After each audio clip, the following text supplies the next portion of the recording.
Operation ya nguvu iliyoandaliwa vizuri kabisa na moja kati ya idara nzuri ya ujasusi katika taifa la Rwanda. Tunaizungumzia NIS, lakini kupitia kitengo cha RIB. Hichi ni kitengo ambacho kinahusika na ujasusi wa ndani ya Rwanda. Hawa watu wanaohusika na mambo yote ya ndani ya nchi, lakini pia sio vibaya kuna wakati wao wanatolewa nje ya nchi.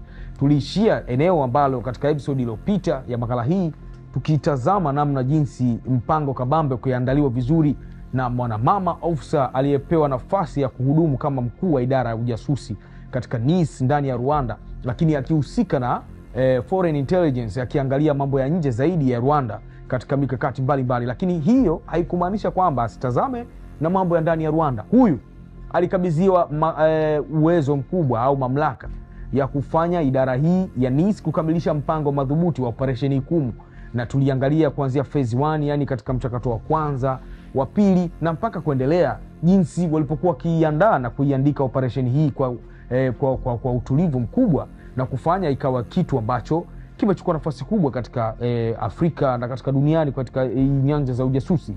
Sasa basi leo tunakuja kuangalia namna gani ilikamilika vizuri mwanamama Linda Nkuranga yeye alipoweza kukabidhiwa mandate hiyo, lakini pia kupeleka faili hizi kwa Mheshimiwa Paul Kagame na kukamilisha utekelezaji wa operation ya kumchukua nguvuni ndugu Paul Rusesabagina kutokea Dubai, na ndege ikijua inaelekea Bujumbura, lakini ndege ikaja kutua Kigali, Rwanda kutokea Dubai. Karibu sana. Mimi naitwa Dupa Mdupanga, nyuma kamera naitwa Festo Lumwe.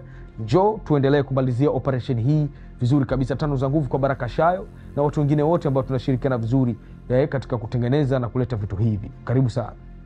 Unatafuta viatu bora kwa bei nafuu? Karibu Chotara Corporate Store, duka lako la uhakika la viatu vya kiwango cha juu lililoko Kariakoo, mtaa wa Kongo na Raha, ambapo utapata viatu kutoka Uingereza hadi Uturuki. Unapata pigo zile za sherehe, za kiofisi na zile za mitoko mbalimbali, yani casual. Iwe uko Dar es Salaam, mikoani na hata nje ya nchi, tutakufikia tu. Brandi zako za kishua kama Clarks, Lacoste na Dior na nyingine nyingi zote zipo kwa ajili yako. Alafu sasa ni pure leather unapata kwa jumla na reja. Asikwambie mtu bwana, bei yenyewe sasa ni kama bure. Alo, boresha mitindo yako ya viatu na Chotara Corporate Store. Tufuatilie kupitia Insta account yetu Chotara_corporate_store au piga simu namba 0768263020. Sasa baada ya mpango huu kuhaririwa vizuri na kupitishwa na wakuu baadhi wa idara mbalimbali za kiusalama nchini Rwanda na kumfikia Mheshimiwa Paul Kagame na kuridhia, basi mikakati kaanza mara moja ya kumtia nguvuni Paul Rusesabagina. Watu wakawaza, tunawezaje kumtia nguvuni Paul Rusesabagina ili hali yuko Texas, Marekani? Yeye ni raia wa Marekani, sio tena Mnyarwanda, uraia wake ni wa Marekani. Na tunawezaje kufanya operation kama covert operation ndani ya ardhi ya Marekani katika muktadha wa kijasusi? Hii itakuwa ni wanasema itakuwa ni mgogoro wa kidiplomasia baina nchi hizi mbili zenye mashirikiano kwa wakati huo mazuri kabisa. Kwa hiyo nini kikafanyika? Paul Rusesabagina ilitakiwa atiwe nguvuni pasina yeye kujua kama anatiwa nguvuni. Watu wakapitisha mpango. Sasa hii sasa huu ni mkakati wa mwanamama huyu sasa Linda Nkuranga. Yeye alichofanya, akakaa na wakuu pamoja na Kagame, inavyosadikika sasa taarifa za ndani walivyochora mpango, ikaamliwa kwamba ili apatikane Paul Rusesabagina inapaswa apatikane Askofu Konstantini. Sasa atapatikanaje Askofu Konstantini? Yule ambaye nilikwambia sehemu zilizopita kwamba Rusesabagina alikuwa akimtumia Konstantini kama kiunganishi cha vikundi vingi vya waasi na majenerali kadhaa wa serikali za Burundi, Kongo na nchi za jirani, ili wampe yeye jamaa ili baadaye huyu Rusesabagina na kikundi chake cha waasi wapate nafasi ya kuendesha mikakati yao ya kijeshi na ya kiasi katika ardhi za hizi nchi. Basi ikawa kwamba sasa Rwanda wakaanza kuwafuatilia kwa karibu, majasusi wa Rwanda wakaanza kufuatilia kwa karibu kabisa namna gani hawa watu wawili toka mwanzo kwenye phase 1 walipokuwa wanafuatilia hotelini kule Ubelgiji, ni kwambia yule kijana Masozera alipowakutanisha, ule ilikuwa ni phase 1. So phase 2 ya project Ikumu ikawa kwamba kumtia nguvuni Askofu Constantine. Hii ni phase 2. Mkakati ukachorwa. Sasa Askofu Constantine nilikwambia ni mtu ambaye alikuwa anamiliki makanisa mengi sana katika nchi tofauti tofauti. Makanisa yake yanayoitwa Bethel Temple Faith Church. Hizi Bethel Temple Faith Church ni makanisa ya huyu Askofu Constantine, yako nchi mbalimbali, Kongo, Afrika Kusini, Ubelgiji, Rwanda, Burundi, umeona na yeye kwa mwaka pia huwa karibia kila mwaka anatembelea kwenye haya makanisa yake ya kila nchi, anafanya misa kidogo na nini. Sasa cha ajabu naambiwa kuanzia mwaka 2017 mpaka mwaka 2019, almost kama miaka miwili hivi, Askofu Constantine alikuwa hajawahi kutembelea Rwanda kabisa. Na sio kawaida, kwa sababu watu wengi wanasema Askofu Constantine huwa anakujaga kulitembelea kanisa lake la Kigali, ili hiyo Bethel Temple Faith Church, anakuja kufanya misa karibia kila mwaka. Sasa Rwanda wakaanza kuhisi kwamba Askofu Constantine anakwepa mkono mrefu wa serikali ya Kagame, kwa sababu anahisi kashaanza, yani Askofu Constantine alishtuka kwamba kina Kagame au serikali ya Kagame na majasusi wake wamegundua kwamba yeye askofu anashirikiana na Paul Rusesabagina kumpa ushirikiano wa kumuunganisha na vikundi vya waasi. Kwa hiyo sasa akawa na tahadhari kubwa asije akapatikana nguvuni na mkono wa Rwanda. Kwa hiyo hakuwahi kukanyaga Rwanda kwenye kanisa lake kwa miaka miwili, kitu ambacho sio cha kawaida. Majasusi wakaingia kazini, wakachora mchoro. Ndio maana nakwambia ujasusi ni sanaa, ujasusi ni sayansi kubwa sana. Wakachora mchoro vizuri sana, namna gani wanamtia nguvuni askofu. Askofu kwanza hata Rusesabagina. Sasa unaambiwa mapema mwishoni mwa 1920 mwaka walipochora mpango, serikali ya Rwanda yani wizara ya hii inaitwa the Ministry of Gender and Family Promotion, wizara ya jinsia na mambo ya familia, ikatoa ikawa kama imetoa msaada au inatoa fungu, inatoa ruzuku kwa asasi zisizo tuseme asasi za kiraia ambazo zina mlengo wa kusaidia watu wenye makundi maalum kama wazee, watoto, wajane. Umeona, serikali ikatoa fungu kusaidia hizi asasi au hizi taasisi na vitu vingine, kuzisaidia ili ziweze kutoa huduma zake vizuri kwa jamii. Sasa unaambiwa hii wizara ambayo ilikuwa kwa wakati huo iko chini ya waziri mwenye dhamana mwanamama mmoja, Dr. Jeanette Bayisenge. Huyu waziri ndio alikuwa na dhamana katika hii wizara. Sasa kupitia hii wizara ilikuwa ina idara ndogo ndani ya wizara, ilikuwa inaitwa NCDA, National Child Development Agency. Hii agency au department hii, idara hii ndio ilikuwa inahusika sasa na yani uwasilishaji wa hiyo dhamana moja kwa moja toka kwa serikali, hiyo misaada na vitu vingine. Sasa katika idara ambazo au katika taasisi ambazo wao walidhamiria pia kuziunga mkono, yani kuzisupport, wakachagua kanisa la Bethel Temple Faith Church.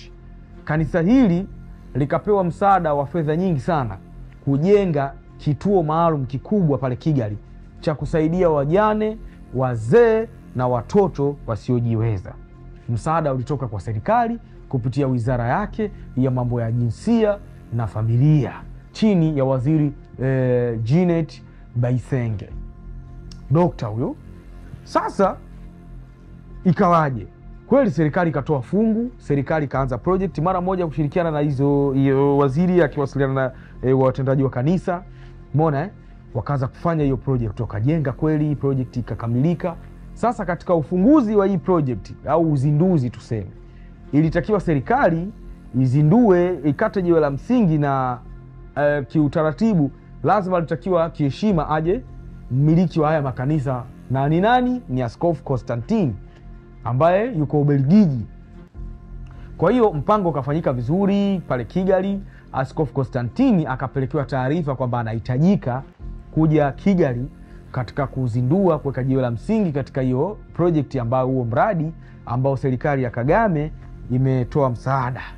Askofu akaona ni jambo jema, kanisa linasapotiwa, ruzuku imepatikana. Unaambiwa mara moja akapanda ndege kutokea Ubelgiji, akashuka Kigali.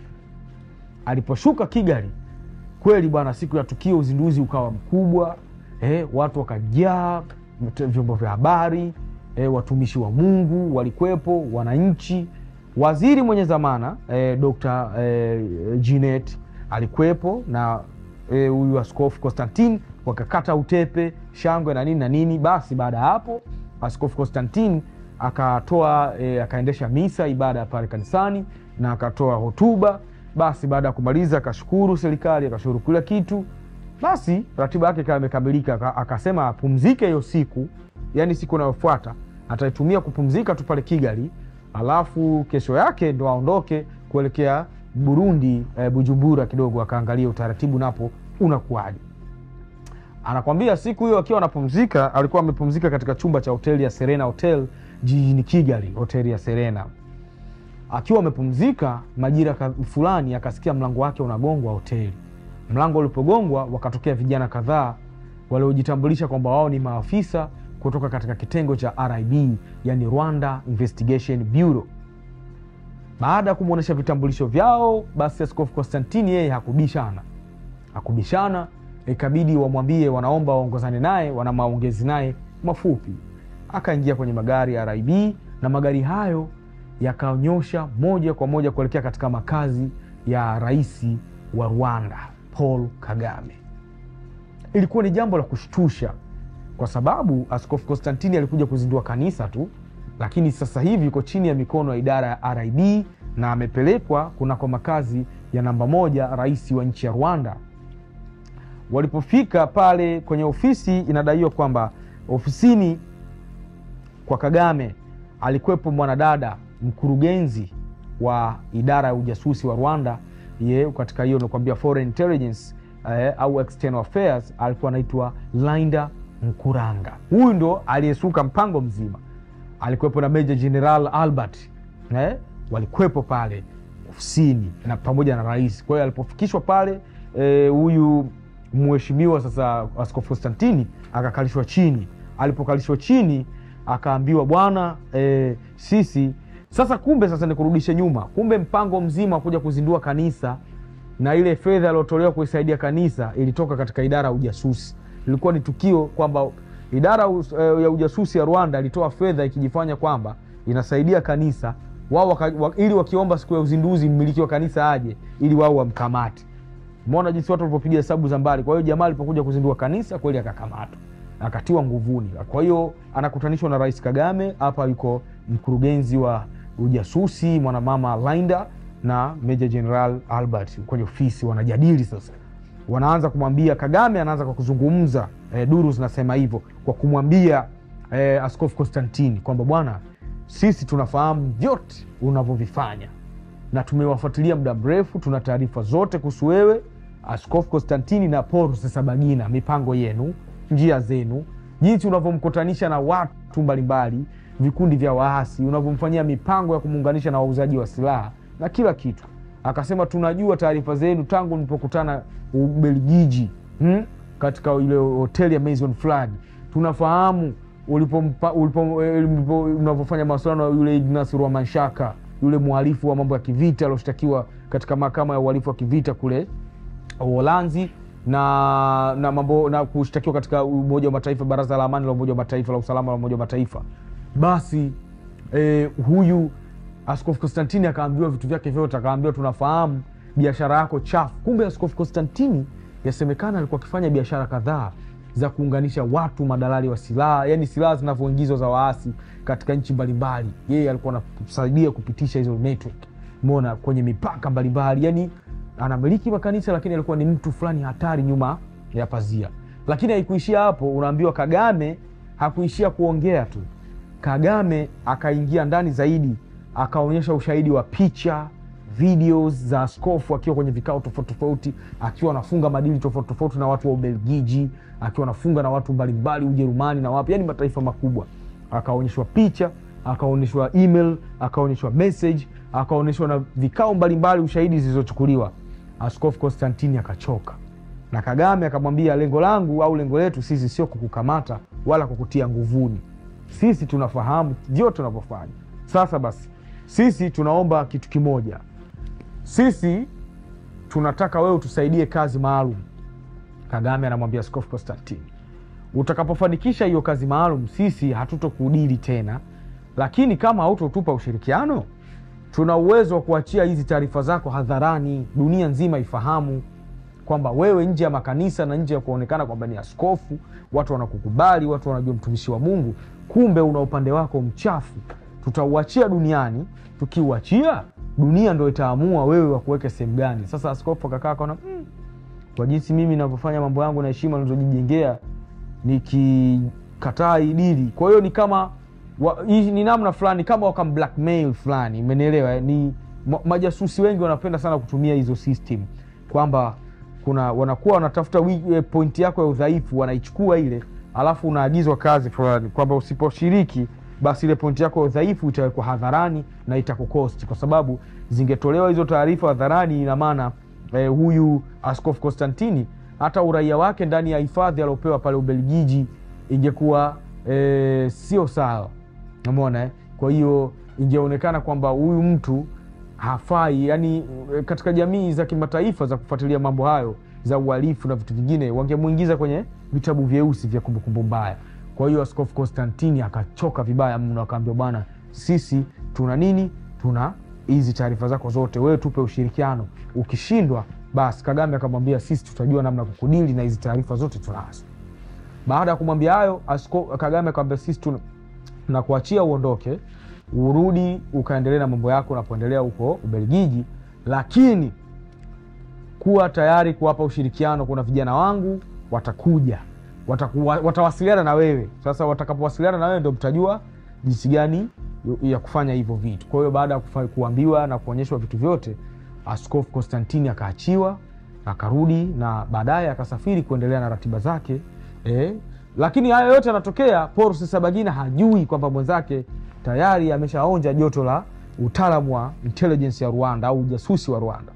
Kwa hiyo kwa maneno mengine, huyu Askofu Constantine alifanikiwa kubadilishwa kuwa asset. Kwenye ujasusi ukisikia neno asset, maana yake nitakuja kukwambia kwenye sehemu ya mwisho inayofuata ya kuja kufungia hapo, nitakutafsiria neno asset na nitakwambia kwa nini nasema Constantine amekuwa asset. Mimi nashukuru mpaka kufikia sehemu hii, tuje tuungane tumalizie makala hii na kuisummarize kwa mbele. Tuungane katika makala zingine zinazokuja za kutisha na kuogofya. Nyuma kamera anaitwa Festo Lumwe, kila siku ya Jumapili saa 5. Kutana nasi Dar24 Media, lakini unaweza kunicheki mimi kupitia Instagram kama Dupa Mdupani. Karibuni sana.